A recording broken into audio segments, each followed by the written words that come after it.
This is Cast of Wonders, the young adult fiction podcast featuring stories of the fantastic. Welcome, episode 671.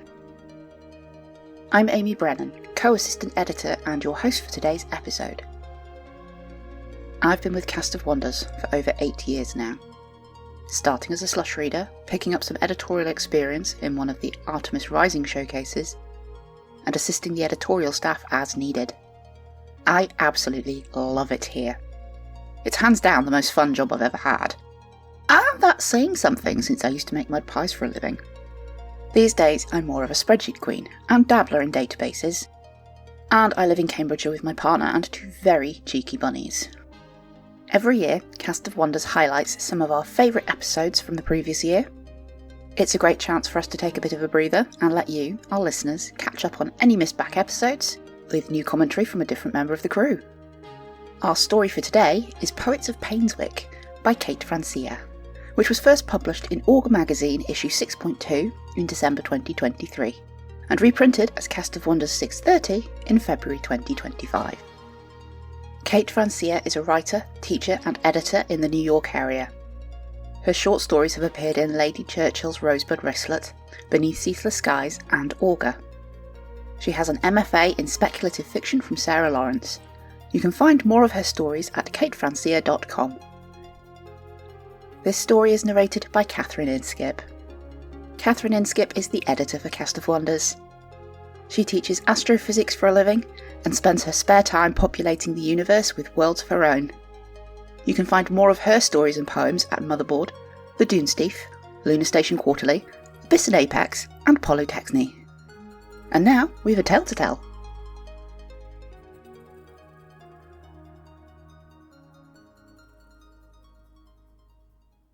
The Poets of Painswick by Kate Francia, narrated by Catherine Inskip. Monday, 1st of June. Dear Mamma, I'm sorry to tell you that Fanny is out hunting poets again. It's such a bore. She'll be tiresome when she gets back, Bob sans poets. No good telling her we don't have the right sort of climate, or that she'd be sorry indeed if she caught one. She'll persist in calling that bit of meadow above the duck pond the moor, lying in the grass pretending she's just been thrown from her horse. Papa won't let her take the plough horse, so she pretends hers has run off. Later, a bit of excitement. Fanny has contrived to twist her ankle out on the moor. It's swollen to a frightful size. She's mum on how she managed to walk home on it. You mustn't worry, she's perfectly well. Carrying on dreadfully, but you know how she is.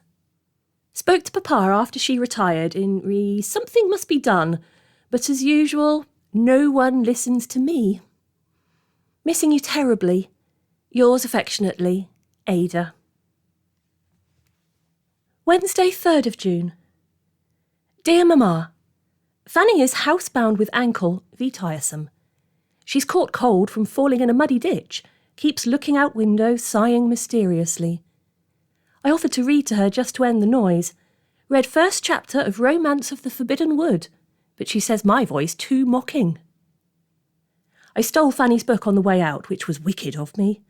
Read first half, curled up behind the curtain in the window seat, up till Annabella's kidnapping and encounter with ghost of poet's former lover. I don't suppose you'll mind my spoiling it for you. Annabella's choices so far include venturing off alone in strange castles, doing things explicitly warned not to do, falling in love with men who speak only in verse. Threw book across the room, narrowly missing cat, when Annabella gave impassioned speech to kidnappers about her love for poet. Poet will not save her. Everyone knows poet's not to be trusted. Tried to explain this to Fanny, but apparently I am child and lack proper womanly feeling. Your wicked child, Ada. Thursday, 4th of June. Dear Mamma, some developments. This morning I was minding my business in the parlour, reading Romance of the Forbidden Wood, when a knock at the door sent everyone into a mad tizzy. Fanny running down the stairs with her cheeks pinched pink. It's him, etc. She has actually caught one. God help us. That's how she got home the other day. He's on our chaise across from me at this moment. Pale, reedy, impeccably cut suit. Wide, soft mouth, red tongue between his sharp teeth. I am trying to concentrate on this letter, but he is looking at me with the strangest expression. Later. Ugh, he is gone, for now. It is quite true what they say about poets, the way they speak. I can only fear the rest of it may be true as well. He looked right at me and said, as best I can recall, "Stars in her eyes, the fair-faced child, winking and wicked, worldly and wild." "Oh, never mind about Ada," said Fanny. "Do a verse about me." I am relieved she stopped him. I came over all queer when he was talking to me, like someone poured silver in my ear. His eyes on me, pinned. For some reason I cannot recall their colour, yet I could not move until he looked away. He declaimed several more verses to Fanny, all dreadful. I would write them for you now he's gone, but Fanny says the scratching of my pen is giving her headache, so I must stop for now. I wish you were here. I'm quite sure you would have something to say about this. I should have known that with you gone she'd be in greater danger. Papa only laughed and said young ladies will be young ladies. Your reluctant young lady, Ada. Sunday, 7th of June. Dear Mamma, I can hardly think at home with everything that's happened. Papa and Fanny in competition to see who can shout the loudest. I have taken my writing things to the graveyard for a bit of peace. Naturally, I tried to warn Papa. Young ladies who catch poets always come to bad end. I have read about this extensively. Drowned, lost on moor, consumption, flung from cliff. Does Papa want to see Fanny laid out in flower-strewn coffin with hair unbound, buried with book of poems on chest? Wouldn't he rather have grandchildren? He patted my head and told me I was a good girl. Next morning at breakfast, stuffed smile over his morning coffee. "Excellent news, girls. I have arranged a suitable marriage for Fanny." Oh, Mamma, what did he think was going to happen? I'm sure you can imagine. Fanny locked herself in room, screaming about how no one will let her have one thing, just one thing of her own. When I brought her tea, she laid her head on my shoulder and said, "Oh, Ada, may you never know the ache of unrequited love." Tried to remind her poets not to be trusted, but she looked at me like I was at a fool and said that was the point. Poet came to call, of course. Papa, quite smug, stopped him at the door and told him he was too late, the young lady was now engaged. Poet said, "To die of love was nothing e'er so sweet." "Indeed," said Papa. "Well, I wish you the best of luck. A heart once caught will never more be free. I'll get your hat." Poet's lips are redder since last time, his skin whiter. Papa thinks Poet is vanquished, but later, had to stop writing earlier as there was a strange rustling sound in the graveyard. Sun went behind a cloud, and I felt this awful chill in the tips of my fingers. Usually a place of solace and security for me. Must stop reading romances. But to return to the matter at hand, I took Fanny some food after supper. Her appearance is worrying. She sat in her white nightdress looking out the window. Nightdress much more gossamer than I remember, with odd lace bits. Naturally, I asked her where she got it. I know she never got lace like that in Painswick. It looked quite French. Honestly, Ada, to think about clothes at a time like this. Fanny looked down at flimsy billowing sleeves with great indifference. Can't you be sensible, Fanny? Sensible? Sensible! Whenever people say be sensible, they only mean do whatever they think is best. Be sensible, Fanny. Set a good example for your little sister. Well, it's my choice, and I've made it. I caught the poet fair and square, and everyone knows you can't uncatch them once they're caught, so try and stop me. She turned her back to me and looked out the window again. I do not remember Fanny's hair being so long. Hangs down her back now, almost to her knees, reddish glow in the firelight. Astonishing that a few days could create such an alteration. Can a suitor rectify this situation? I wish you would advise. Your sensible daughter, Ada. Monday, 8th of June. Dear Mamma, suitor came to call this morning. Fanny refused to come down. There was a row, etc., which naturally Papa won. Fanny and I sat for an hour in the parlour with suitor, eating stale shortbread. He's eminently suitable. First in line to inherit nice piece of land, pleasant round face, enjoys hunting and card games. Really enjoys them. Never knew there were so many different varieties of whist. After he left, Fanny said, "I'd rather die." Oh, Fanny, I shall cast myself from the turret, like Annabella. Why on earth should you wish to be anything like Annabella? At least she lived. Don't you ever long for something exciting to happen? Kidnappings, ghosts, betrayals, hardly a happy life. Better than playing whist with that lump every night until I die. That does sound tiresome, to be fair. Fanny has made herself scarce for the rest of the day, so how strangely peaceful, if darker than usual. We seem to be always in the shade these days. I have finished Romance of the Forbidden Wood. Annabella came to bad end. Surprise, surprise. I know I said I'd give up romances. I will after this one. Will speak to servants re excessive greenery growing up over the windows. Can barely see my paper to write, so for today I am, etc., etc. Your Ada. Dear Mamma, we are in dire straits. Fanny missing since Monday. Took her chance while the rest of us were busy with suitor. Knotted bedsheets out the window, rain pouring in. Suppose I should say it is Wednesday now. Papa finally taking threats seriously, but in all the wrong ways. I am confined to my room.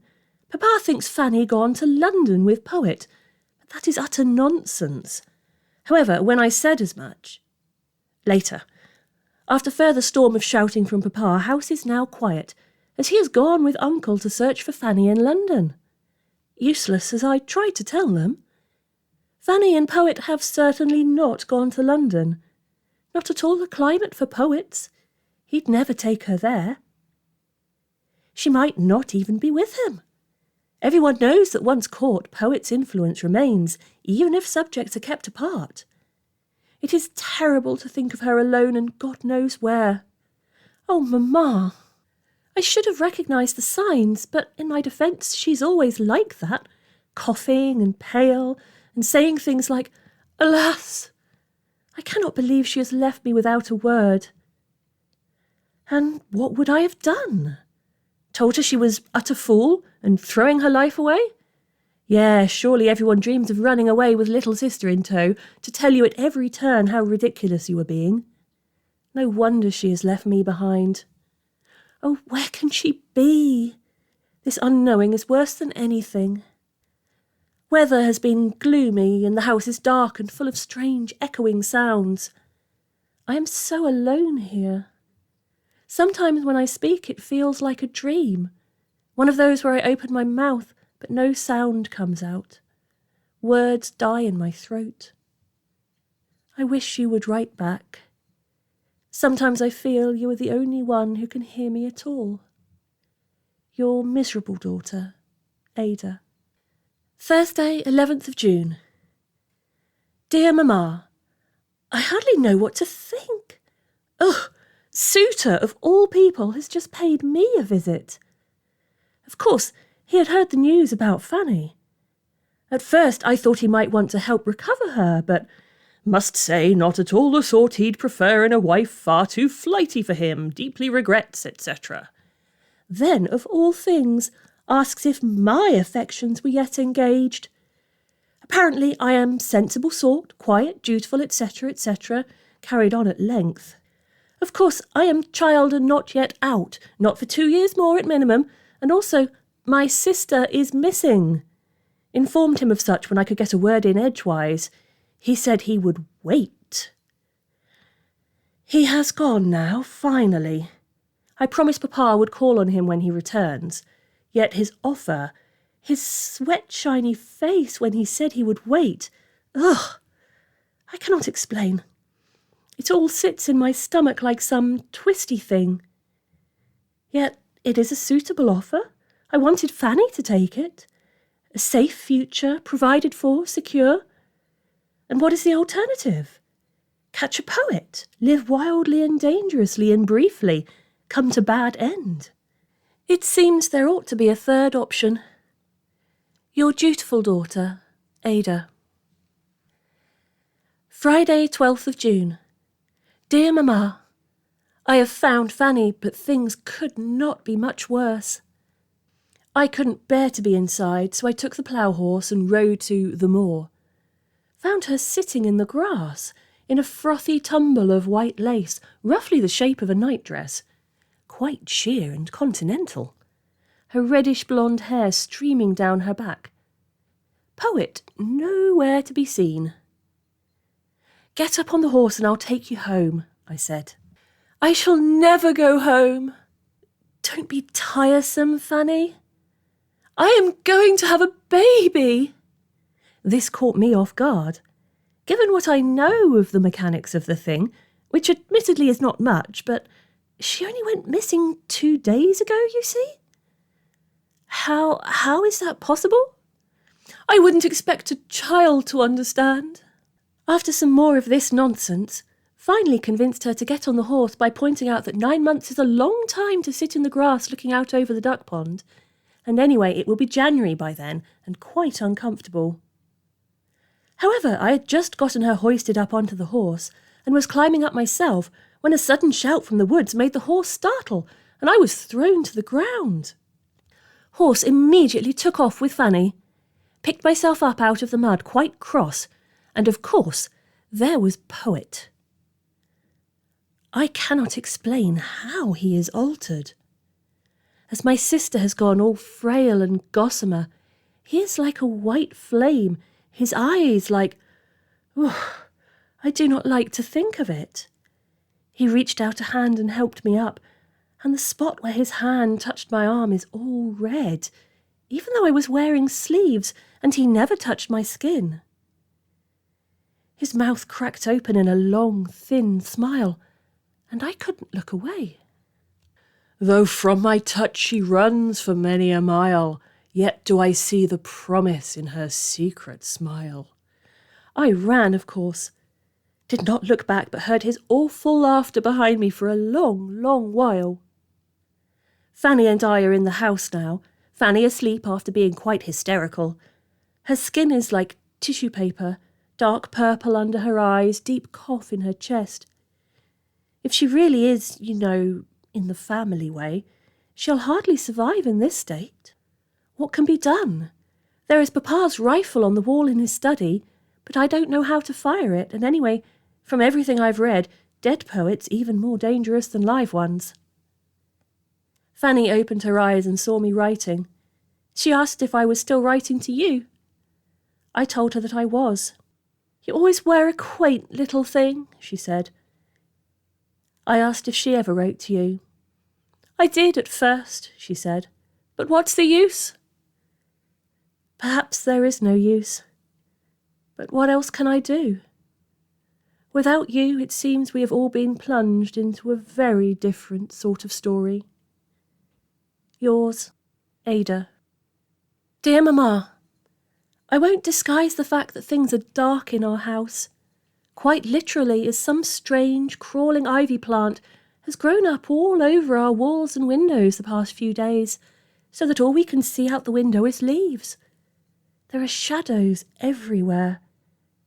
Over the fireplace, instead of the old family portrait of Papa as a boy with his dogs, there's now a painting of a strange castle on a cliff, with waves dashing against it and a dark silhouette against the stormy sky.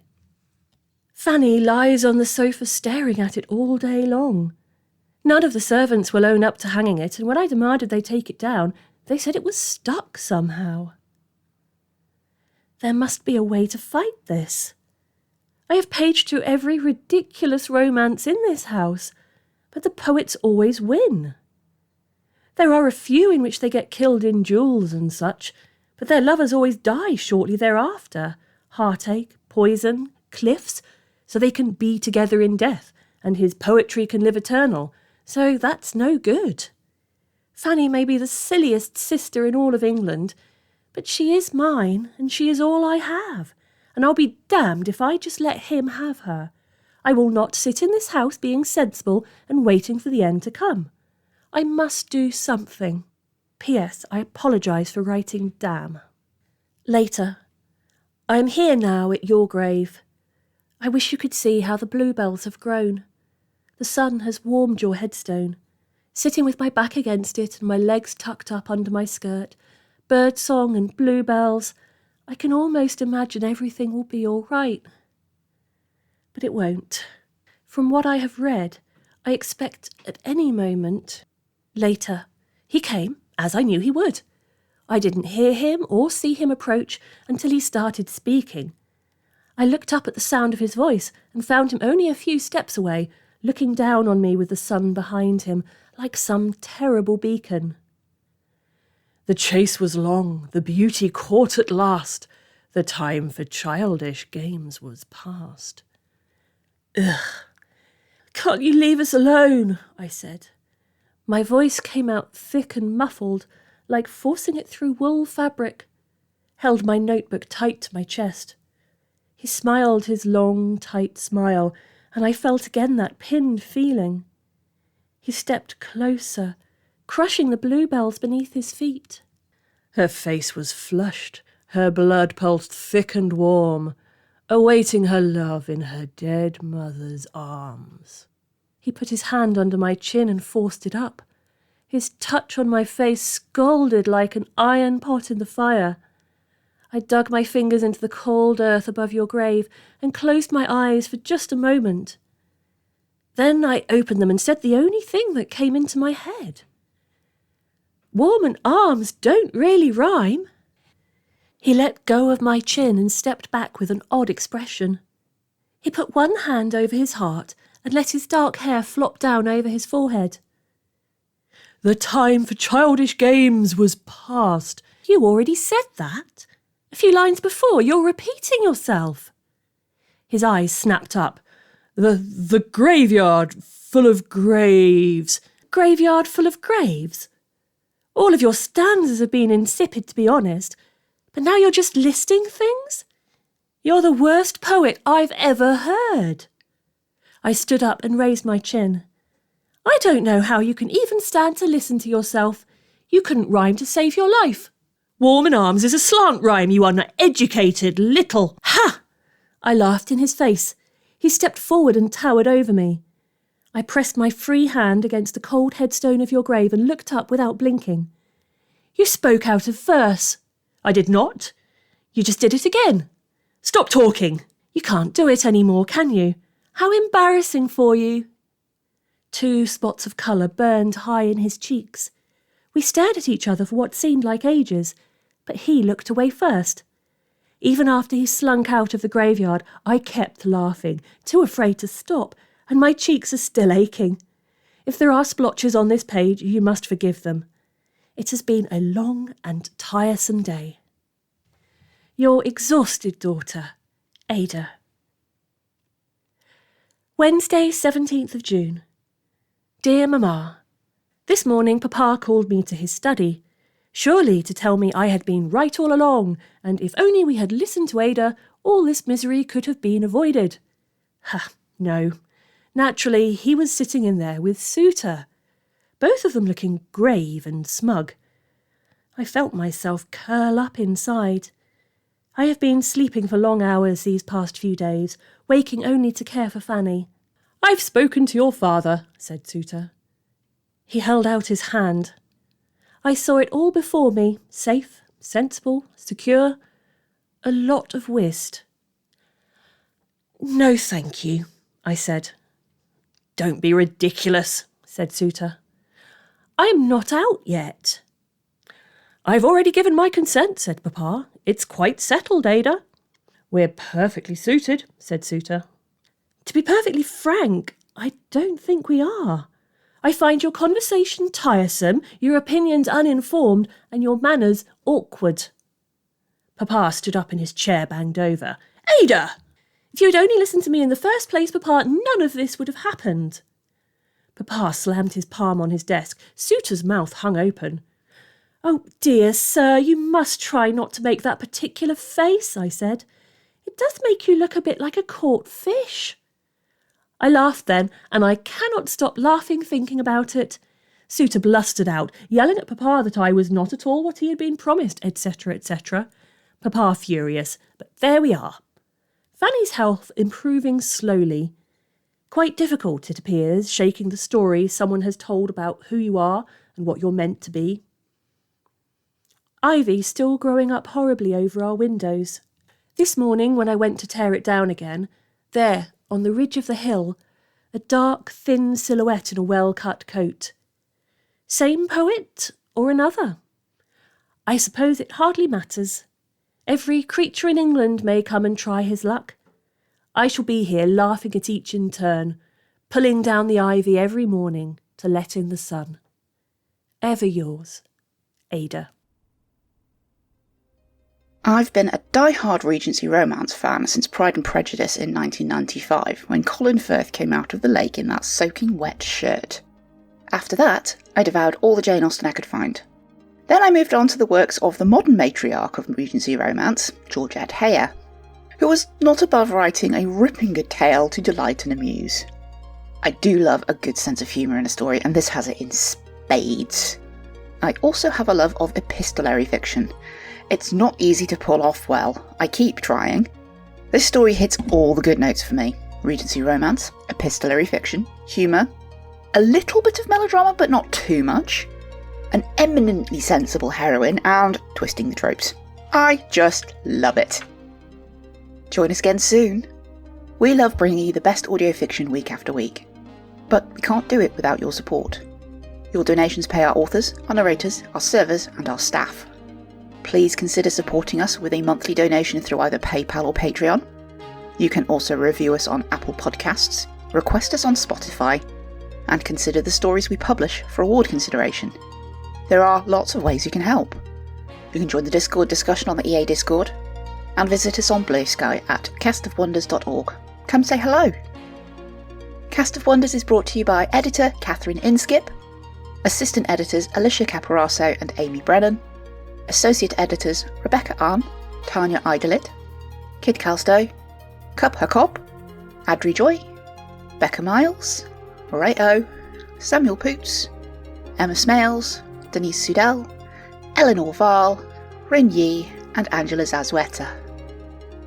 Our audio producers are Jeremy Carter and Andrew Jack.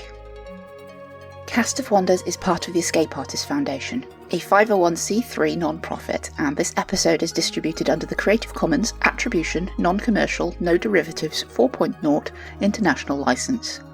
That means you can download or listen to the episode on any device you like, but you can't change it or sell it. Our theme music is Appeal to Heavens by Alexei Nov, available from Promo DJ or his Facebook page. The Little Wonders theme music is Neversus, also by Alexei Nov, and available from Promo DJ or his Facebook page. Thank you for listening.